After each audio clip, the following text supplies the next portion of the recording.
शहराकडचा swimming पूल, गावाकडची विहीर. आमच्या शहरात स्विमिंग पूलला जायचं असेल ना तर अगोदर तिकीट काढायला लागतं. फुकाट. आमच्या गावात कोणत्या बी विहिरीत पावा तुम्ही, फुकाट.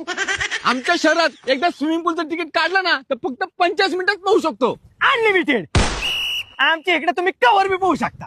फार तुमचा अंगाचा बुदबुदा पुढस्तोवर तुम्ही पोहू शकता.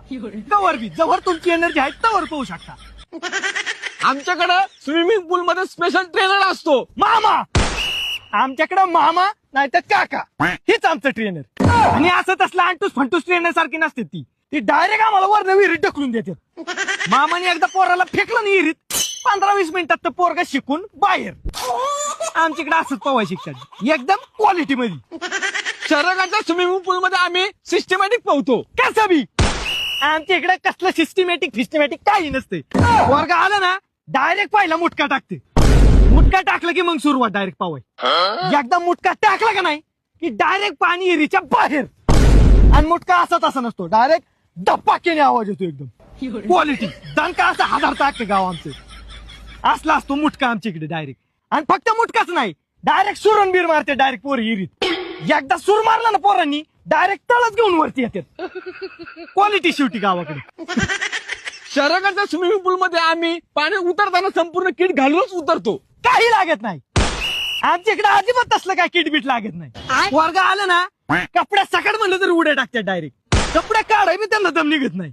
आलं की उड्या डायरेक्ट राप धप उड्या मारतात पोरे नुसती. कळतच नाही, मेळ लागत नाही. कोण आलं, कुणी उडी टाकली काही कळत नाही आतल्या माणसाला. एकमेकाच्या फार बोकाडे उड्या टाकतात फार पोरे. आमच्या शहरात स्विमिंग पूल 2 प्रकारचे असतात. लहान मुलांसाठी कमरे एवढं पाणी असतं आणि मोठ्या माणसांसाठी गळ्या एवढं पाणी असतं. रताळी. आमच्याकडे तसला भेदभाव नाही. आमच्याकडे लहान पोरगा असू नाही तर मोठी माणसं असू, सगळ्यांना भली खोली असती. अरे आमच्याकडे एवढी बारकाली पोरं पावाय शिकतात लगेच. आमच्या इकडे पोरं लय डेंजर आहेत. ह्या एरियात सूर मारला ना डायरेक्ट पलीकडच्या एरियात निघतात. क्वालिटी पोरं एकदम लय डेंजर पोरं बाबा. आणि एकदा का पोरांना पावता एखादं लिंबू किंवा सीताफळ काहीतरी खेळाय गावलं, अर मग काय पोरं ऐकतात होय तवा. अरे ते लिंबू फेकणार आणि ज्याच्यावर राज्य असं ना त्यांनी सुळकी मारून तळाला जाऊन ते लिंबू घेऊन यायचं असतं. म्हणजे पोरांच्या दम किती विचार कर.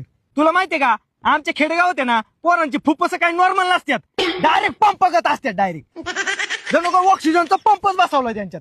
एकदा आत घुसली की डायरेक्ट 2-3 मिनिटांनी बाहेर निघतात डायरेक्ट. त्यामुळे सांगतोय खेडेगावातल्या पोरांचा आहे ना नादच नाही करायचा. विषय एंड.